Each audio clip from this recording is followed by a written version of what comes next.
여러분 참 많이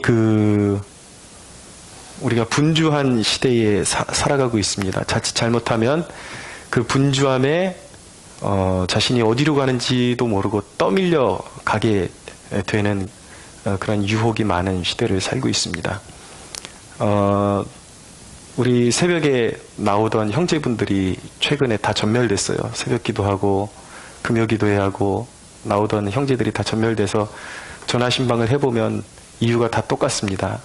뭐냐면 최근에 갑자기 바쁜 일들이 생겨서 나올 수가 없게 된다라는 거예요. 그러니까 이 흐름을 잘 읽으셔야 돼요. 교회에는 우연이라는 것이 없습니다. 이게 한번 거기 세상에 꽂히게 되면요, 목사가 아무리 옆에서 그거 아니라고 말해줘도 도통 듣지를 않습니다. 그러면 단순한 원리로 삶이 진행되게 돼 있는데 곧 삶의 붕괴가 오거든요. 근데 시간이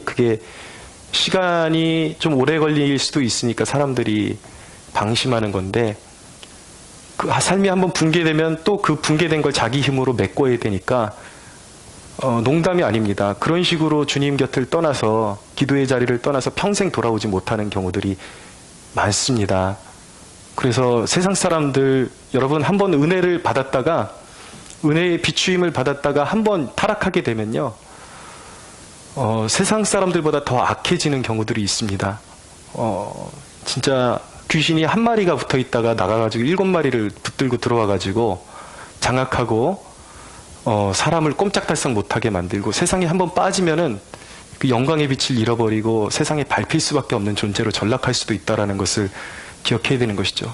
그러니까 무엇 때문에 바쁘냐 도대체, 누구를 위해서 바쁘냐, 이것을 우리가 냉정하게, 우리가 기도의 자리를 벗어날 정도로 바쁜 것은요, 결코 우리 인생이 좋은 것이 아닙니다. 그것은 하나님이 주신 축복이 아니에요. 마귀가 주는 축복인 것이죠.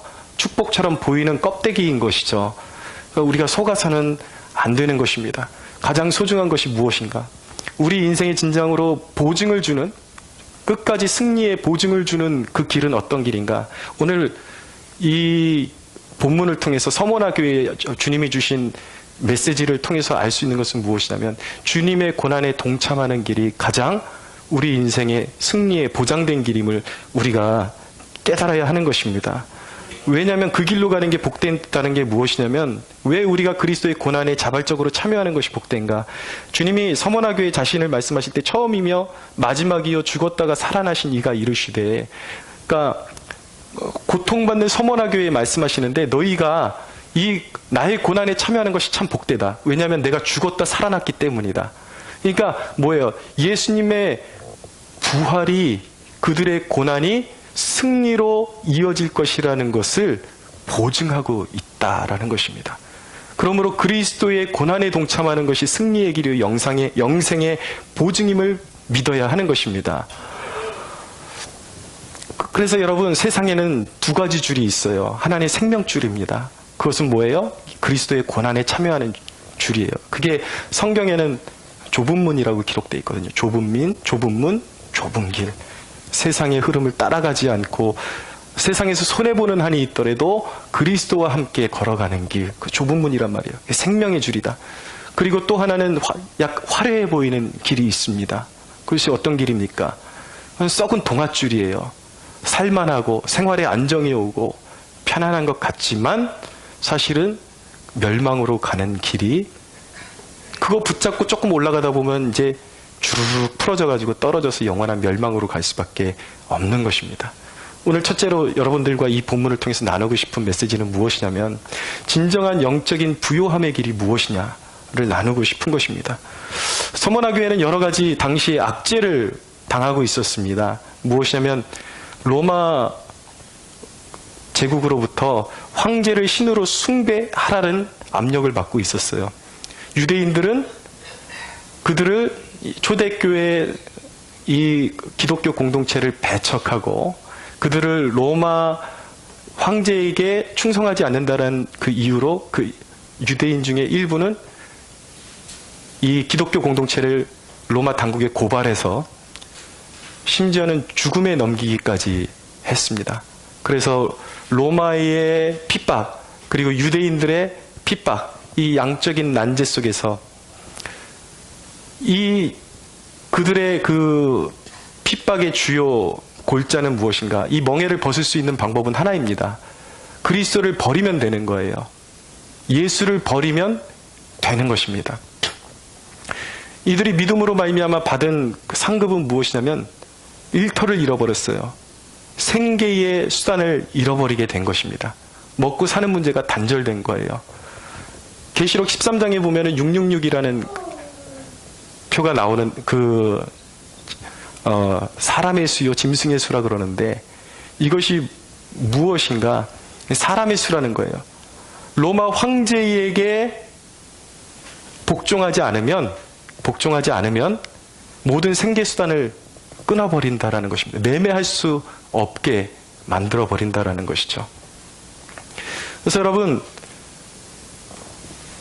어떤 체제에 복종하게 만들어서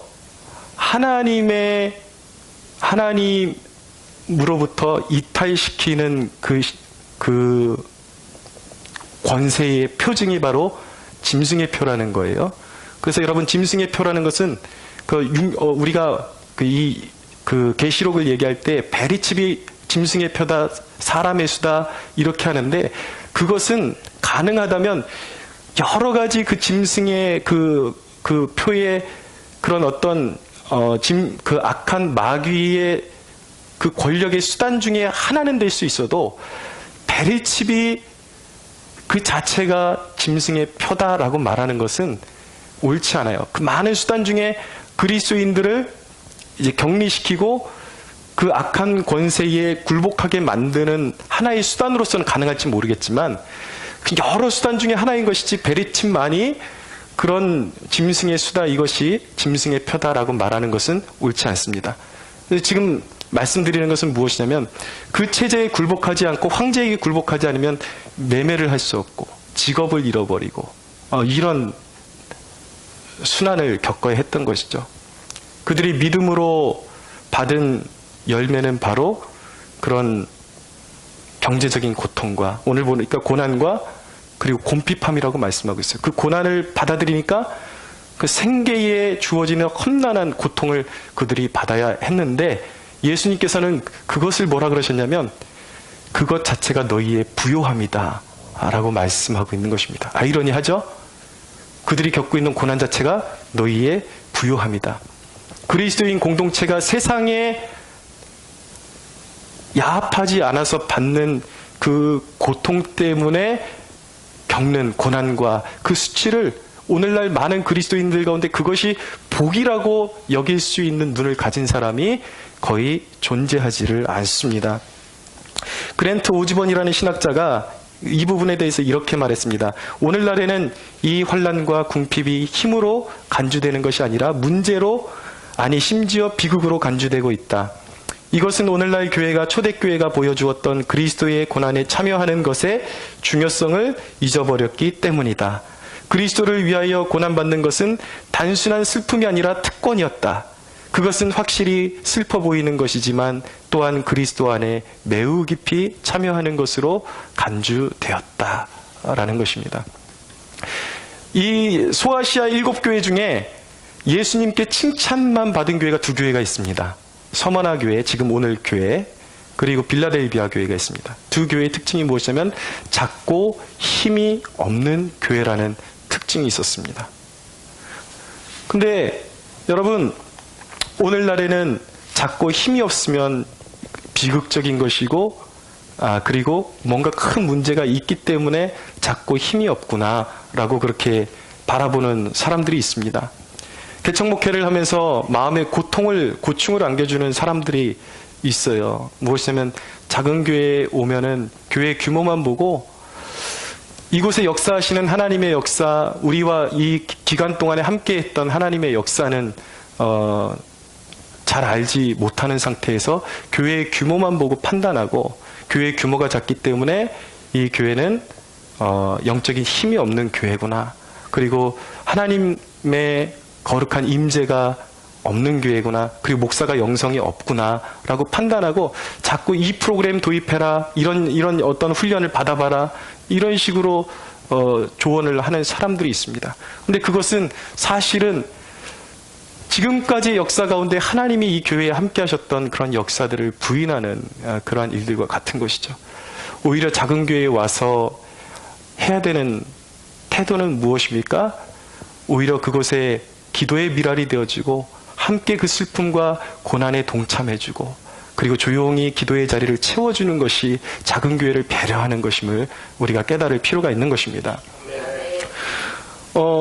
우리가 오늘날 하나님의 음성을 듣는다라고 말을 하는데요. 이 부분에 대해서 조금 고찰해 볼 필요가 있습니다. 무엇이냐면 제가 이제까지 만나본 적지 않은 사람들 가운데 교회를 선택하는 그런 문제를 두고 자기는 하나님이 말씀하시면 어느 교회든지 갈 준비가 되어 있다라고 말을 해요. 전제로 하나님의 음성을 들려주시면 순종하겠다. 그런데 거의 90% 이상이 선택하는 걸 보면 결국은 큰 교회예요. 결국은 모든 시스템을 다 갖춰놓고 좋은 그런 어떤 환경이 구비되어 있는 사람도 많고 좋은 카페도 있고 매노라는 찬양팀도 있고 이런 데 선택한단 말이에요. 그래요. 인정해요. 큰 교회도 물론 일꾼이 필요하죠. 그 중에 일부는 정말 그 교회를 향한 부르심이 있어서 부르셨다라는 것 인정할 만합니다. 그런데 여러분, 하나님이 이 땅에 있는 사람들에게 80, 90% 이상이 다 너는 큰 교회에 부름받았다라고 정말 말씀하셨을까요? 저는 그렇게 생각하지 않습니다. 그들의 마음의 속임을 따라서 마음에 이미 인정받고 싶고 좋은 데 가고 싶고 이런 마음이 있는데 자기의 주관적인 마음을 따라서 하나님이 나에게 말씀하셨다라고 그렇게 이야기하는 것이죠. 그러나 이거는 하나님을 향한 속임이에요. 기만이에요. 물론 저도 조심스러운 것이 하나님의 음성을 듣습니다. 연중에 이렇게 기도하다 보면 하나님의 음성이 명확하게 들려올 때가 있습니다. 그것은 내 마음대로 되는 것이 아니라 하나님의 주권 가운데 저에게 뭔가 깊이 주실 음성이 있을 때 그렇게 말씀하실 때가 있습니다. 하나님의 음성이 없다라는 것이 아니에요. 하나님의 음성이라는 것을 구별할 때는 굉장히 객관적인 잣대가 필요하고 검증의 작업이 필요한 것입니다. 근데 대부분의 사람들은 자기 주관적인 욕심을 따라 선택하면서 결국은 자기 좋은 쪽으로 선택하면서 하나님이 말씀하셨다라고 말하는 것. 이거는 굉장히 자기 자신을 향한 기만이요, 하나님을 향한 기만인 것입니다. 그래서 여러분, 평소에 오히려 우리가 하나님의 음성을 가장 확실하게 들을 수 있는 길은 무엇인가? 성경을 읽고 묵상하는 것입니다. 믿으십시오. 가장 기록된 말씀 안에서 성령께서 가장 안전하고 보편적으로 우리에게 매일매일의 삶 가운데 하나님의 음성은요, 아까 제가 말씀드린 것처럼 1년에 몇 번 들려주시는 음성은 정말 특별한 어떤 격려가 필요할 때, 제가 막 무너지려고 그럴 때 하나님께서 주실 때 그런 음성을 주시는 것이고, 하나님의 음성은 멀리서 찾을 수 있는 것이 아닙니다. 찾을 필요가 있는 것이 아닙니다. 모세가 그랬어요. 그것은 가까이 있는 것이다. 내 안에 있는 것이다. 매일매일의 삶 가운데 하나님의 말씀, 성경을 펴들면 성령님께서 깨닫는 은혜를 주시고 매일매일의 삶 가운데 우리에게 합당한 음성을 말씀해 주신다라는 것을 우리가 깨달아야 하는 것이죠. 그러니까 매일매일의 삶 가운데 하나님의 말씀을 읽지 않고 그냥 넘겨버리면 매일 우리에게 사인 주시고 피할 길을 주시고 음성을 들려주시는 하나님의 음성을 무시해버리는 그러한 패단을 겪게 되는 것이죠. 여러분, 그러므로 여러분, 차라리 자기 자신에게 솔직해지는 것이 좋습니다. 어떤 교회를 선택할 때에 하나님의 음성을 들려오면 순종하겠다, 이것이 아니라 하나님의 일반적인 법칙은 이미 정해졌어요. 하나님의 뜻은 무엇인가? 섬기고 희생하는 것입니다. 할렐루야. 차라리 희생의 정신을 가지고 하나님, 그 길이 고난의 길이 될지는 모르겠지만 내가 주님의 마음 받들어서 작은 교회 가서 희생하는 마음으로 섬기겠습니다. 그리고 가서 섬기면 귀에 들려오지 않을지라도 이곳에 나의 부르심이 있는 줄로 믿고 내가 가겠습니다. 가서 그곳에 썩어지는 미랄이 되면 그것이 하나님께 영광이 될 줄로 믿으시기 바랍니다. 그것이 훨씬 뛰어난 거예요, 영적으로. 여러분, 이 대목을 통해서 오늘날의 시대를 바라보게 됩니다. 오늘날의 시대는 어떤 시대입니까? 육적으로는 풍성한 시대요, 영적으로는 빈곤한 시대인 것입니다. 얼마나 먹을 것이 넘쳐납니까? 너무 많이 먹습니다. 그리고 사람들은 시간이 없다 그러지만 자기가 먹고 누리는 것을 위해서는 어디든지 쫓아갑니다. 그래서 그것을 결국은 자기가 원하는 것은 누리고 먹고 취하죠. 음란합니다. 가정의 바운더리가 무너지기 시작했어요. 옛날 이야기죠. 이미 무너졌고, 가정의 바운더리는 무너졌고, 성적인 관념이 무너졌습니다. 오늘날 예수 믿는다라는 청년들 안에서도 이 성적인 관념이 사라졌어요. 그래서 마음이 가고, 마음이 좋아하는 마음이 있으면 언제든지 잠자리를 같이 할 수 있다라는 그 생각이 팽배해져 가고 있습니다. 가정의 울타리가 무너지고 있어요. 기독교인이라고 하는 사람들 가운데서도 하나님께서 자신에게 허락하신 것들에 대한 만족함을 누리지 못하고 끊임없이 투기함으로 자기의 재산을 증식하는 데만 인생을 몰입하는 사람들이 있습니다. 근데 성경은 먹고 마시고 시집가고 장가가는 이것이 우리의 인생의 당연한 일처럼 우리는 들리겠지만 이것을 영적인 어둠이라고 말씀하고 있는 것입니다. 이 영적인 어둠 가운데 주님이 오시게 되면 어떤 사건이 일어나는가? 주님의 심판이 드리워지게 되는 것입니다. 어둠 가운데 주님을 맞이해서는 안 되는 것입니다. 마치 노아의 날이 그렇다고 말씀하셨어요. 우리는 깨어나야 하는 것입니다. 여러분, 우리 그리스도인들이 이렇게 영적인 어둠 가운데 고집부리며 어둠을 벗어버릴 생각을 안 하고 세상에 그냥 묻혀버리게 되면 세상이 멸망할 때 휩쓸려 같이 멸망하는 존재가 될 수도 있다라는 사실에 경각심을 가져야 되는 것이죠. 주님의 인류를 향한 엄중한 징계가 임하기 전에 우리 그리스도인들이 자발적으로 낮아지는 법을 배워야 돼요. 자발적으로 영적으로 진정한 부요함의 길을 찾고 추구할 수가 있어야 하는 것입니다.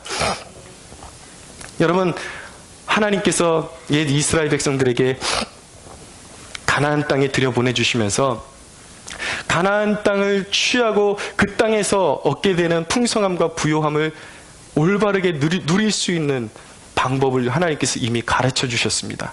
무엇이냐면 부요함을 누리는 것 자체는 죄가 아니다라는 거예요. 그런데 그것을 방심하면 그것에서 죄악에 빠지게 되고 결국은 하나님의 심판이 임할 수밖에 없기 때문에 그곳에 가서 하나님이 어떻게 하면 그 풍요함과 부요함을 누릴 수 있는지를 가르쳐 주셨는데 그 중에 제일 중요한 것이 무엇이냐면 살아있는 재물을 가지고 정성스럽게 하나님 앞에 제사하라는 것입니다. 예배가 중요하다라는 거예요. 살아가는 여러분, 깨어있는 예배자들이 되십시오. 할렐루야. 생명을 건 예배자들이 되십시오. 그리고 그 땅에 가서 하나님께서 소산을 주실 텐데 그 소산에서 항상 그 소산을 좋은 곡식을 주시고 좋은 열매를 주신 하나님을 기억하고 그 소산에서 가장 좋은 것들을 첫 열매를, 첫 소산을 떼어서 하나님께 드리라고 말씀하고 있는 것입니다. 우리 인생의 모든 누리는 것들에 대해서 하나님을 기억하고 하나님을 섬기는 법을 배우라고 말씀하신 거예요. 그리고 무엇입니까?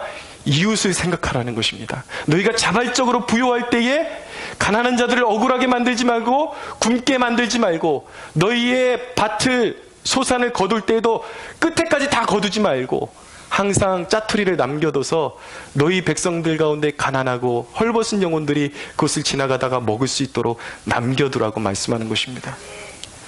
그러니까 여기서 중요한 것은 뭐예요? 부요하고 풍요한 삶 가운데 세상에 치우치지 않고 우리가 진정으로 영적인 부요함을 유지할 수 있는 것, 지켜나갈 수 있는 방법은 무엇이냐면 우리에게 주신 분복 중에 절제하며 누리는 것입니다. 할렐루야. 하나님을 생각하고 이웃을 생각하는 것입니다. 나에게 주신 시간, 물질, 재능 가운데 이 모든 것 나에게 누리라고 하나님께서 주신 것이지만 나의 이기심을 채우라고 주신 것이 아니라 하나님의 영광을 드러내고 이웃을 섬기라고 주신 것임을 날마다 기억하라는 것이죠. 예를 들어서 이런 것입니다.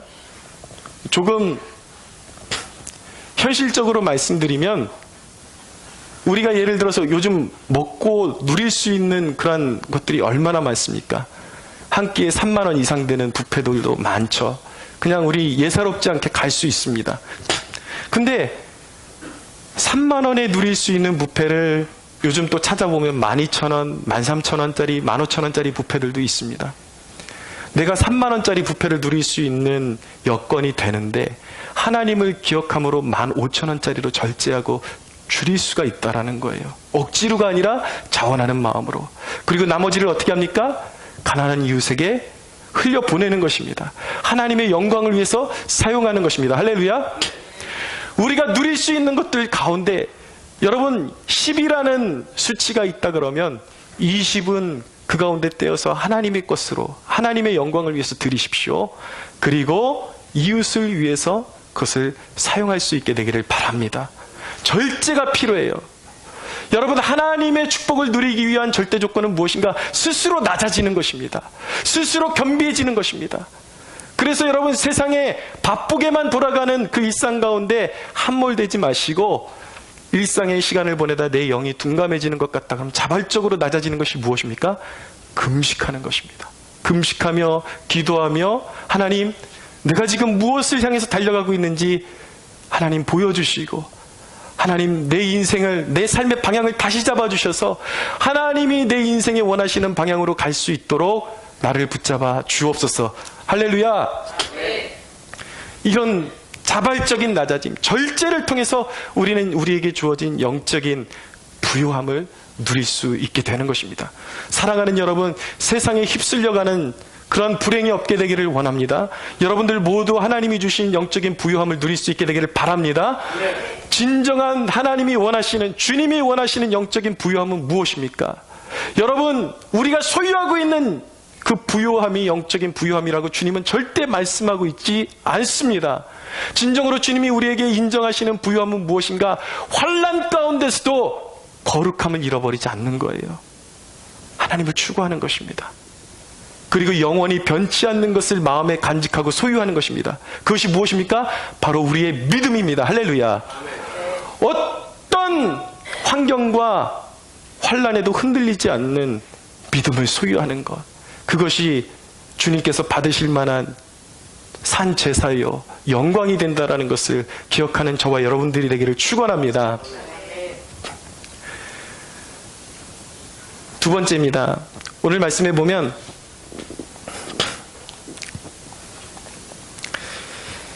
이 장 9절에 내가 내 환난과 궁핍을 알거니와 실상은 내가 부유한 자니라. 자칭 유대인이라 하는 자들의 비방도 알거니와 실상은 유대인이 아니요 사탄의 회당이라 라고 말씀하고 있습니다. 여러분, 우리는 이 대목을 통해서 우리 시대의 눈에 보이지 않는 영적인 구도를 우리는 깨달을 수가 있어야 돼요.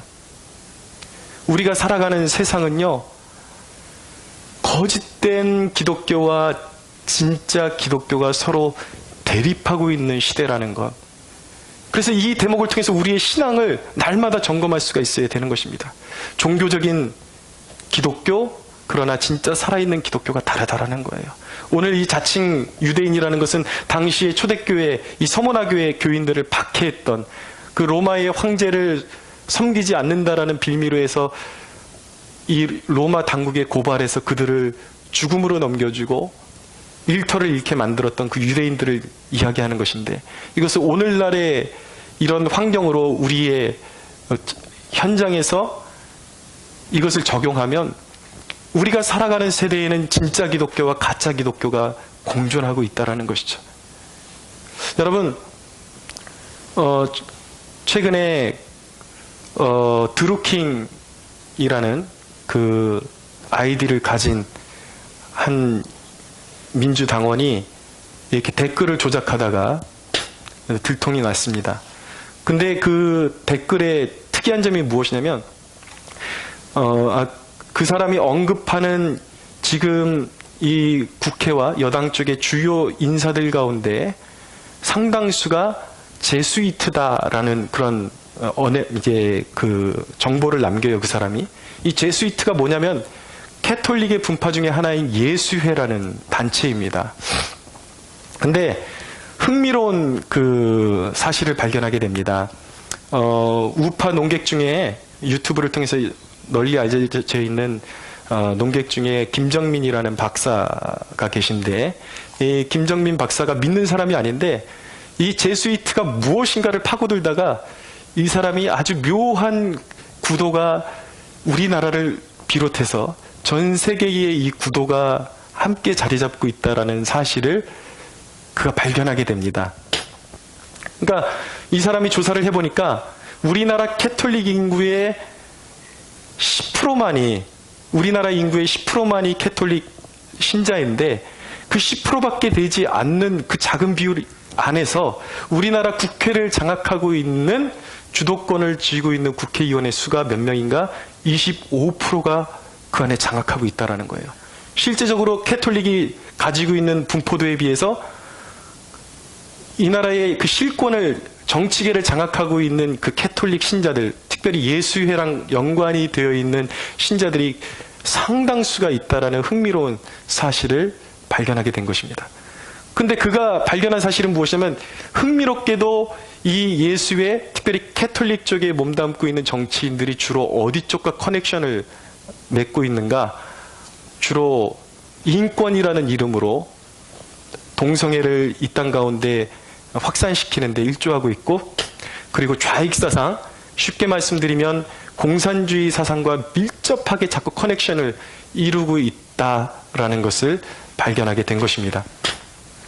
그래서 이 사람이 조사해 보니까 이 예수회라는 단체가 이 지금 이 우리나라의 이 단체와 직간접적으로 연관되어 있는 사람들이 인권, 평화라는 이름을 남발하고 있는데, 이 예수회의 족적을 살펴보니까, 알고 보니까 앞에 내세우는 것은 평화인데 이 세계 역사 가운데, 그리고 우리나라와 밀접한 역사 가운데 굉장히 전쟁을 일으켰던 그 주범 중에 하나가 바로 예수회였다라는 것을 알게 되는 것입니다. 사실은 임진왜란도 일본이 우리나라를 쳐들어왔는데 그 임진왜란의 배후에 바로 예수회가 무기를 공급해줘서 우리나라를 침략하게끔 만들었던 그 배후의 역할을 감당하고 있었다라는 것이죠. 그래서 소급해서 이렇게 쭉쭉쭉 파고 들어가다 보니까 서구 유럽과 그리고 전 세계의 구도가 어떻게 되어 있냐면, 캐톨릭의 실권자들과 개신교의 대립으로 이루어졌다라는 것을 믿지도 않는 분이 자료를 파고 들어가다 보니까 발견하게 된 거예요. 그래서 여러분, 혹시라도 이 설교를 들으시는 분 가운데 동의 못하겠다, 나는 캐톨릭인데도 불구하고 나는 그냥 순전한 신앙을 가지고 있는데 무슨 소리냐라고 말씀하시는 분이 있을 것 같은데, 인정합니다. 제가 알고 있는 캐톨릭 신자들 가운데서도 아주 극히 소수이지만 그래도 하나님을 추구하고 그냥 마음으로 추구하려고 하는 사람들이 있다는 걸 알고 있습니다.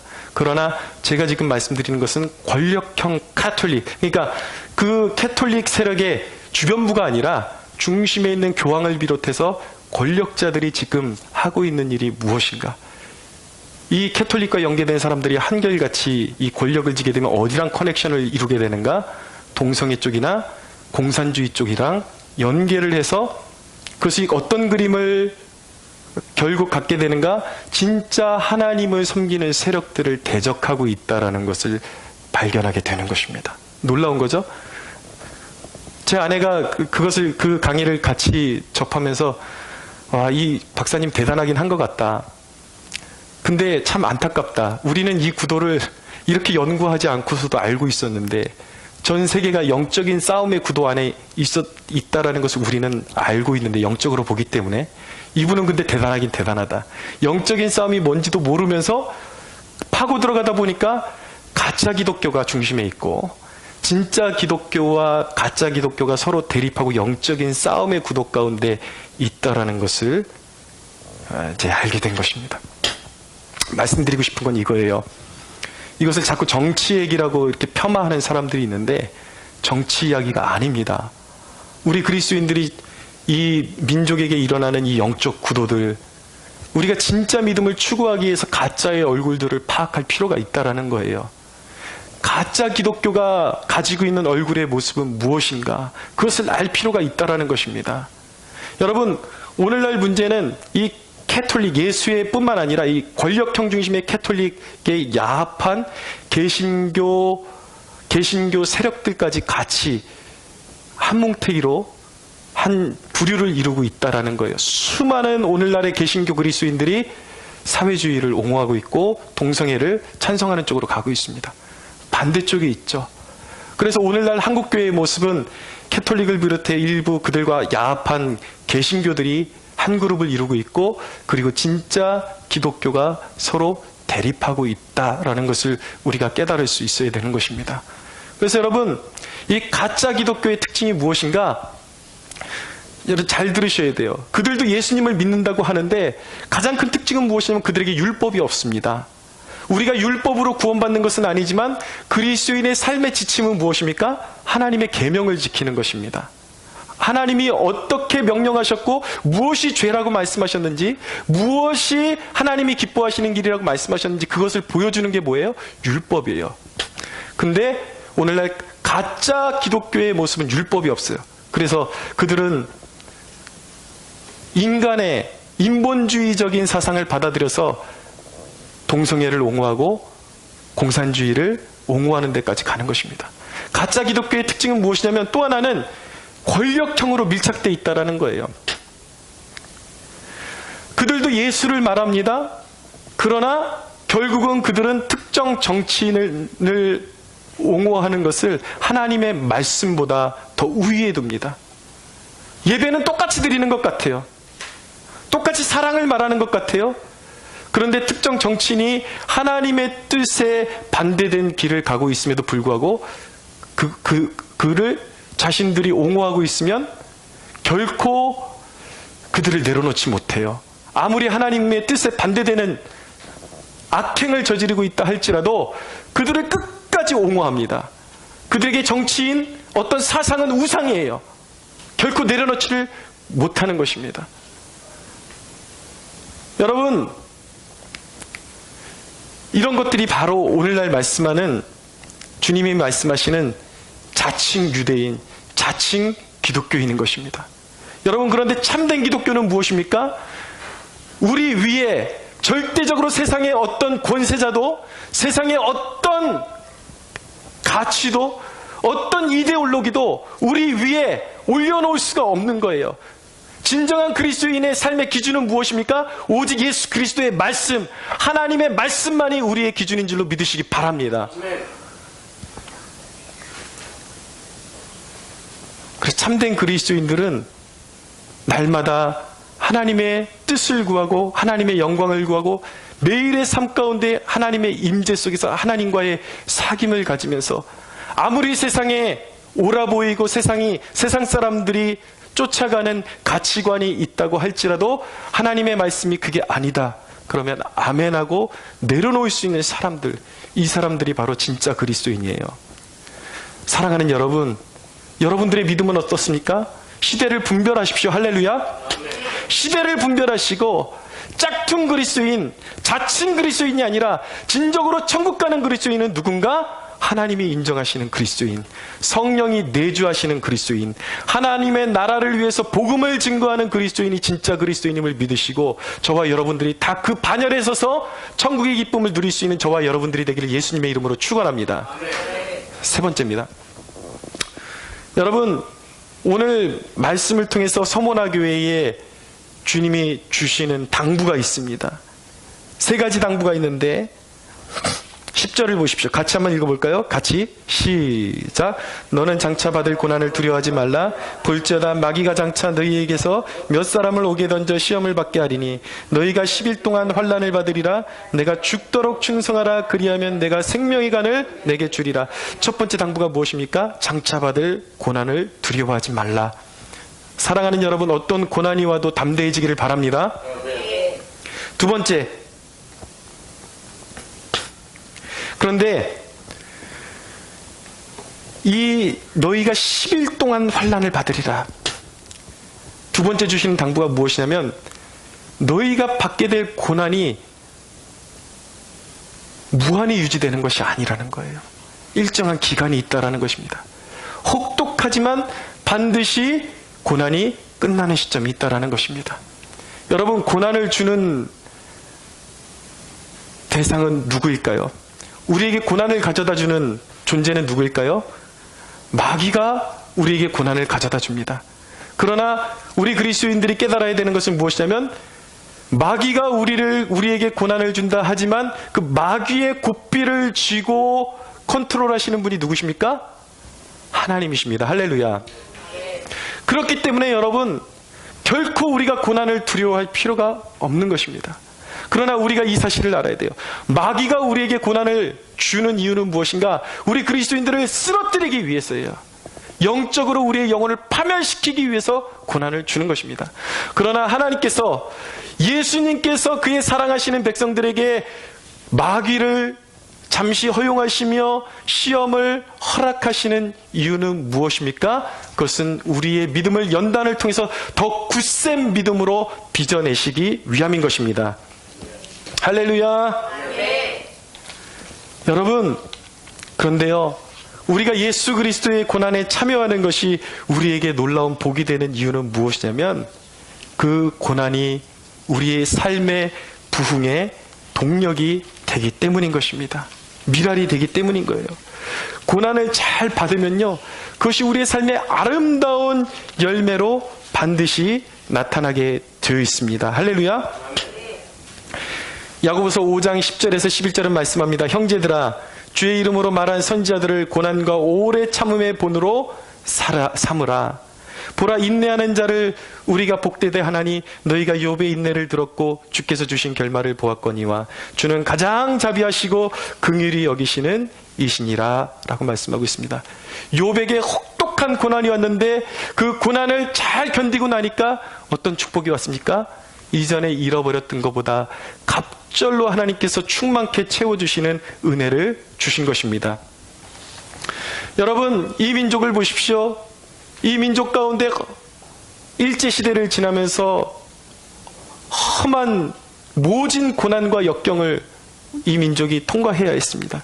6.25의 순환을 통해서 수많은 사람이 죽고 황폐해져야 했지만 그 가운데서 예수 그리스도를 잘 믿는 우리 믿음의 선조들이 그 역경을 잘 이겨내고 수용하고 그 가운데서도 믿음으로 살아내고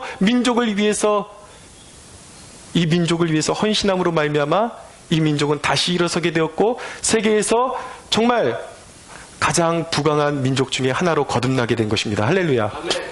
교회도 마찬가지인 것입니다. 사랑하는 여러분, 우리 교회가 소수이지만 이 그리스도의 고난에 참여한 것을 축복으로 여길 수 있는 저와 여러분들이 되길 바랍니다. 이 고난, 여러분들이 고난의 역경 가운데 가장 교회가 사람이 적고 사실은 가장 버거운 그런 과정을 통과하고 있지만 이 역경이 무르익고 여러분들이 함께 피땀 흘려 수고한 그 헌신이 헛되지 않고 반드시 주 안에 수고한 그 모든 수고들이 열매 맺게 되리라는 것, 하나님은 우리에게 부흥을 주실 것입니다. 할렐루야. 여러분들의 삶 가운데, 여러분들의 가정 가운데 부흥을 주실 것입니다. 여러분, 주님이 마지막으로 한 가지 더 당부하시는 것이 무엇입니까? 내가 죽도록 충성하라는 것입니다. 죽도록 충성하라. 무엇입니까? 죽기까지, 죽을 만큼 충성하라는 것입니다. 사랑하는 여러분, 몸을 사리지 마십시오. 죽기까지 충성하라는 주님의 말씀에 순종할 수 있는 여러분들 되시기를 바랍니다. 여러분, 주님이 요구하시는 것은요, 우리에게 순종을 요구하시는데 적당히가 아니에요. 여러분, 성경을 읽어볼 때에 이전에 저도 오해했던 부분이 있습니다. 여러분, 주님이 우리의 약함을 받아주십니다. 약함을 알고 계세요. 그러나 우리가 약함 그 자체를 즐기며 약함에서 헤어나와서 믿음의 장성한 분량에 이르기를 거부하는 것은 죄라는 것을 깨달으셔야 돼요. 주님이 우리에게 원하는 것은 온전함을 추구하기를 원하시는 것입니다. 저와 여러분의 하나님을 향한 헌신과 하나님을 사랑하는 마음이 충성되기를 원하십니다. 죽기까지 충성되기를 원하시는 것입니다. 할렐루야.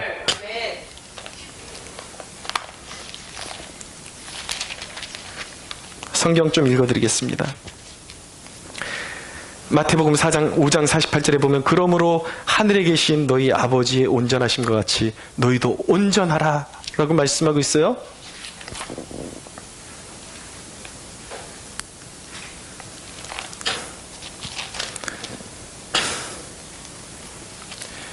에베소 4장 13절 이하에 보면 우리가 다 하나님의 아들을 믿는 것과 아는 일에 하나가 되어 온전한 사람을 이루어 그리스도의 장성한 분량에 충만한 데까지 이르라 라고 말씀하고 있습니다. 할렐루야.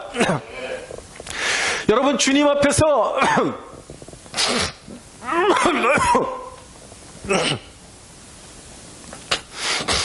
주님은 우리의 연약함을 아세요? 주님은 말씀하십니다. 너의 약함 가운데 내가 나의 능력이 온전하여진다라고 말씀하고 있습니다. 주님은 우리를 도와주기를 원하세요. 그러나 우리가 바라보는 신앙의 목적은 믿음의 장성한 분량에 이르기를 주님은 원하고 계신 것입니다. 무엇을 하든지 주님을 섬길 때에 생명을 다해서 섬길 수가 있어야 한다는 것입니다. 할렐루야. 작은 일에 충성하십시오. 여러분, 예배에 늦지 마십시오. 여러분들에게 맡겨진, 가끔 설교 시간에 제가 졸지 말라고 그렇게 말씀드리면 나를 두고 하는 얘기인가? 그렇게 이야기하는 경우들이 있어요. 여러분, 설교는 여러분들 들으라고 하는 얘기예요. 묻지 마십시오. 그거 나에게 하는 이야기냐고 묻지 마십시오. 여러분들에게 하는 말이에요. 여러분, 제가 여러분들에게 설교단에서 졸지 말라고, 깨어나라고 말씀드릴 때는 사실 한 사람이 자고 있는 때가 아니에요. 여러 사람이 자고 있기 때문에 얘기하고 있는 거예요. 여러분들에게 예배 시간에 늦지 말라고 이야기하는 것은 한 사람 쫑크주기 위해서 설교를 이 재단에서 이야기하는 것이 아닙니다. 여러 사람이 듣고 있기 때문에 깨어나라고 말씀하고 있는 거예요. 사랑하는 여러분, 언제 충성하실 것이냐고요. 죽기까지 충성한다라는 말씀을 모호하게 듣지 마시고 여러분들의 삶의 현장에서 작은 일에 순종할 수 있는 여러분들 되십시오. 할렐루야. 깨어나야죠. 죽기까지 충성해야죠. 어디서 충성할 거냐고요. 예배부터 충성하고, 작은 봉사에 충성하고, 여러분들에게 맡겨진 일에 충성하고, 그래야 하는 것입니다. 여러분, 그러면 주님께서 어떻게 하시겠다라고 말씀하시는 것입니까? 내가 죽도록 충성하라. 그리하면 내가 생명의 간을 내게 주리라. 귀 있는 자는 성령이 교회들에게 하시는 말씀을 들을지어다. 이기는 자는 둘째 사망의 해를 받지 아니하리라고 말씀하고 있습니다. 둘째 사망이 무엇입니까? 왜 둘째 사망을 강조하고 있는가?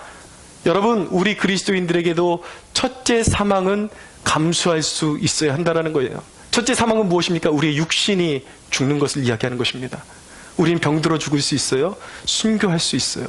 그러나 주님 앞에 죽도록 충성한 자들에게 보장되어 있는 것은 무엇입니까? 둘째 사망이 이르지 못한다는 것은 무엇인가? 결코 지옥의 권세가 주님의 자녀들을 삼키지 못하고 영원한 생명으로, 부활의 광명으로 인도하신다라는 약속의 말씀인 것입니다. 할렐루야. 여러분들, 저와 여러분들 모두가 부활의 영광으로 참여하는 축복이 있게 되기를 바랍니다. 여러분, 초대교회의 사도 요한의 제자가 누구였냐면 오늘 서머나 교회잖아요. 서머나의 감독이 폴리갑이라는 사람이었습니다. 이 폴리갑이 로마의 황제를 신으로 고백하면 살려주겠다고 했는데 그것을 하지 않았어요. 86세에 예수의 이름을 거부하면 살려주겠다. 그랬더니 폴리갑이 하는 말이 무엇이냐면, 내가 86세가 되도록 주님이 나를 한 번도 배신한 적이 없는데, 그분이 나를 해한 적이 한 번도 없는데 내가 어찌 그분을 배신할 수가 있겠소. 나를 죽이시오. 그리고 그는 경기장에 끌려갑니다. 경기장에 끌려가는데 이 실화로 다 남겨져 있는 기록이에요. 이 폴리갑의 순교 이야기가. 경기장에 들어서는데 그 당시에 함께 있던 기독교인들이 같이 들은 음성이에요. 하늘에서 한 음성이 들리는데, 폴리갑아, 담대하라, 남자답게 강건하라 라는 음성이 하늘이 열리고 그 주위에 있는 기독교인들이 함께 듣게 된 것입니다. 총독이 말합니다. 예수를 부인하면 살려주고 예수를 계속해서 시인하면 불에 태워 죽이겠다 라고 이야기하니까 폴리갑이 뭐라고 했냐면, 나를 태우는 불은 잠시 잠깐 있다가 사라지는 불이요, 악인들을 위한 불은 영원한 불이 준비되어 있습니다 라고 말하는 것이에요. 그리고 그가 혹시라도 움직이고 어떻게 몸부림칠까봐 당시에 로마 군병들이 그를 십자가에 못 박으려고 했습니다. 이 나무에다 못 박아가지고 불에 태워 죽이려고 했는데 폴리갑이 이야기합니다. 내가 이 순교의 잔을 마실 수 있도록 주님이 나를 도와주실 테니 그렇게 할 필요 없다고. 나를 그냥 묶어놔도 된다고. 나무에다 묶었습니다. 불을 질렀어요. 불을 질렀는데 보는 모든 사람들에게 증거가 될 수 있도록 불이 이 폴리갑 주위로 아치형을 이루면서 폴리갑을 태우지 못하고 그대로 폴리갑을 오히려 보호하고 있는 모습으로 불이 나타난 거예요. 많은 사람들이 놀라고 역사 가운데 이런 사료들이 기록되어 있습니다. 그를 불로 죽이지 못하니까 결국 총독이 명령을 내려서 칼로 찔러 죽이게 했는데 결국은 죽으면서까지도 하나님께 영광을 돌리고 믿음을 배반치 않고 그것을 통해서 하나님이 영광 받으시는 그런 산 제물이 되었다라는 것입니다. 사랑하는 여러분, 우리 그리스도인들에게 주어진 약속이 영생임을 믿으시기 바랍니다. 주님께서 우리에게 말씀하셨어요. 너희는 죽어도 죽지 않을 것이다. 여러분, 세상을 두려워하지 마십시오. 어디까지 충성해야 되는가? 죽기까지 충성해야 하는 것입니다.